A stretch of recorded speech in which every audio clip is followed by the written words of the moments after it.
Hey, welcome to Smarmalade Plays Autumn's Journey! I feel like we're fairly close to the end. We're, dodge, duck, dip, diving, and dodging with our bros, dragon kind.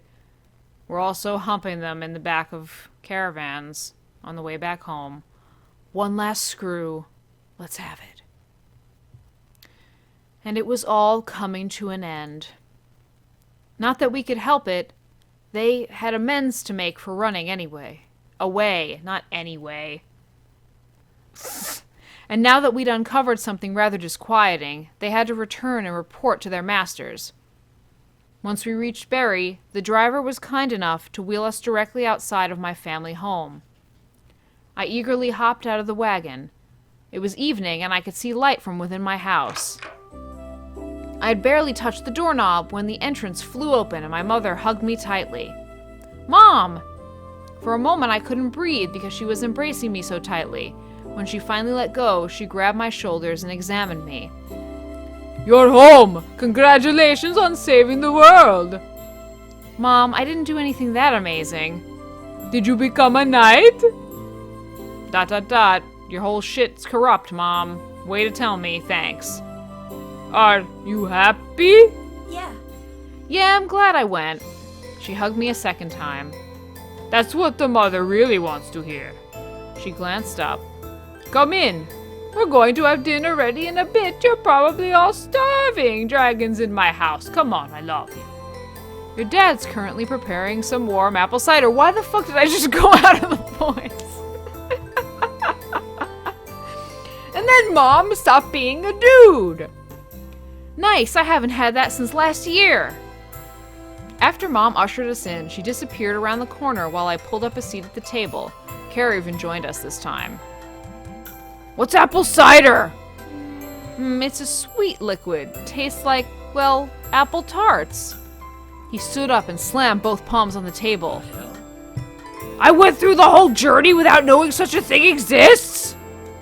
He looked as though his best friends had betrayed him. Surprise!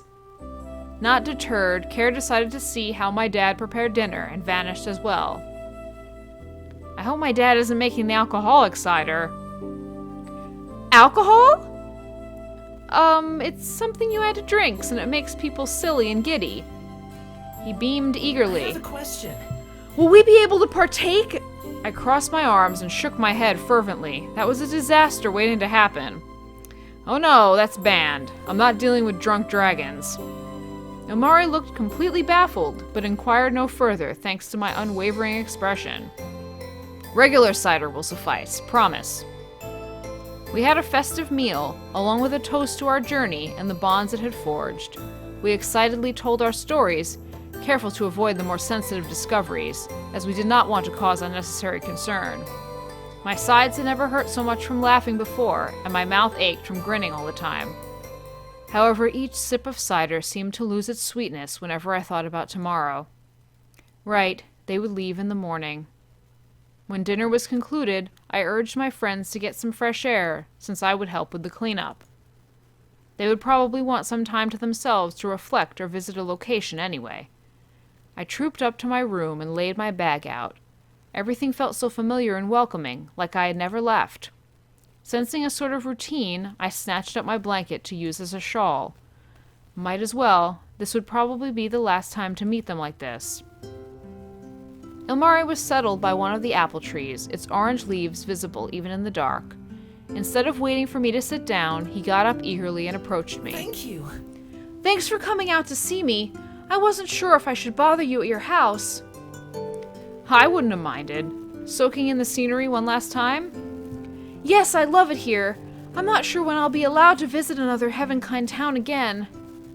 I couldn't hide my dejected expression, and Ilmari fidgeted anxiously. Without mourning, Ilmari embraced me tightly. "I'm really gonna miss you. I wanted this journey to go on forever." "Same here, Ilmari. How long will you be gone for? You'll be allowed to visit at least, right?" "I'll do everything I can. I'm going to see if I can encourage writing and recording in Dragonkind culture. It'll probably lessen the roles of knowledge keepers somewhat, but then it'll allow us more freedom." We let go, his hands still clutching my shoulders. Ilmari, it sounds like you're going to change the system. Of course. It won't happen overnight, of course, but I'll be sure to promote more Heavenkind and Dragonkind interaction. Huh, if you keep up your reading lessons, I promise I'll write letters to you. I'm not even sure how they'll arrive to where you are. I'm guessing you don't have an address. What? An address? His lips quivered and he hugged me again. This is so unfair. You still have so much to teach me about Heavenkind, about you. I know. Believe me, I feel the same way. I rubbed his back comfortingly, letting my fingers comb through his hair, even though it was in a fucking braid. I devoted my memory to the form of his figure in our embrace, and I touched his butt, just a little. Nothing more needed to be said, and we remained in the hug for a few more minutes. When Ilmari's shoulders stopped trembling and his breathing became calmer, I slowly stepped back, dropping my arms. I really can't thank you enough for everything. I'm grateful that I got the chance to join you in care. At least you two will stick together from now on, right? A pained look appeared on his face. Yes, but what about you? I'll be fine. I'll keep myself busy. You won't be the only one with your hands full. That reminds me, where is Care? I need to say goodnight to him, too. I think he's closer to your home. Huh, I thought he'd be farther away. He likes the pastry scent that your house has. Figures. We burst out laughing. Ha ha ha! Ha ha ha ha ha! Remembering the blanket, I draped it around Ilmari. You sure you won't be cold tonight? You could always spend the night indoors. He shook his head, but held the blanket close to his chest. Thank you. Kara and I will be fine. I'll see you in the morning, Orly. I departed on a high note. Now I just had to find Care. Ilmari was right about Care loitering near my house. In fact, he was resting against the wall outside as I peered around the corner. Surprise visit! Stealth is my strong point. He arched an unimpressed eyebrow. Annoying. Wasn't surprising at all. I heard you stomping all over town. I was not stomping. I was walking normally. I plopped down in front of him and gave him a blowjob. Resting on my knees, he's sitting. Damn. He was sitting cross-legged, his hands gripping his ankles. Ankles? Yes. Looking forward to being back to normal tomorrow? I half expected a blunt yes or a grumbling agreement. Instead, I was answered with awkward silence. Care? He snapped out of his trance. I guess. At least I won't be pathetically weak. Believe me, you're still plenty strong in this form. You'll probably lose your ability to punch, though. Can dragons even do that? I'll be the first one to try it. He made a fist and mimed a fake punch to my forehead, nudging it softly. I giggled. Look, Now it's all coming down to this. I guess I might as well say a few things. I smirked and peered at him knowingly. Is this another reluctant confession? He let out a sheepish chuckle. More willingly, promise. thanks. I wanted to say thanks for everything. I admit I was a pain at first. I probably didn't make it easy for you, right? Right. Right! Pfft. You didn't have to agree so quickly. I guess I really was quarrelsome. I regret not opening up to you earlier. I feel like I created a lot of unpleasant memories. I gave him a light punch in the arm to dissuade his conviction. What are you talking about? I look fondly on them all, even our bickering and petty arguments. I like to think we've matured since then, at least a little. Speaking about confessing, there's a small question that has been nagging at me ever since we met. I never asked because I knew you'd get upset. I'd like to think the Care now will answer differently. He perked up quizzically. And what's that? Can I touch your ears? His hand met his face and he groaned loudly. Oh, fine, just for a moment! Tilda. Still on my knees, I positioned myself so I could lean over better and extended my arms.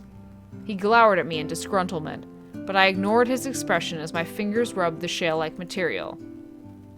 Wow, they really are hard as rock. Like something else in your pants. As I let my fingers graze the grooves and crevices, Care's irritation vanished and his eyes lingered downward to my neck. Wondering if I was making him uncomfortable, I let go, but he reached out and enveloped my back with his arms, pulling me close. Care, I can feel your boner.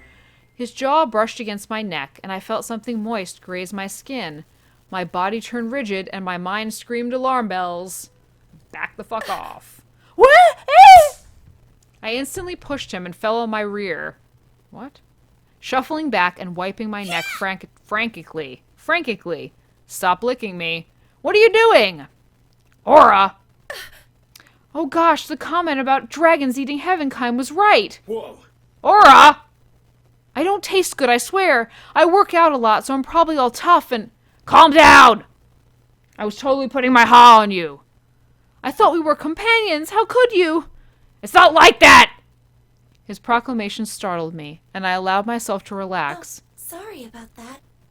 Sorry for my overreaction. If you would warn me before you started giving me hickeys.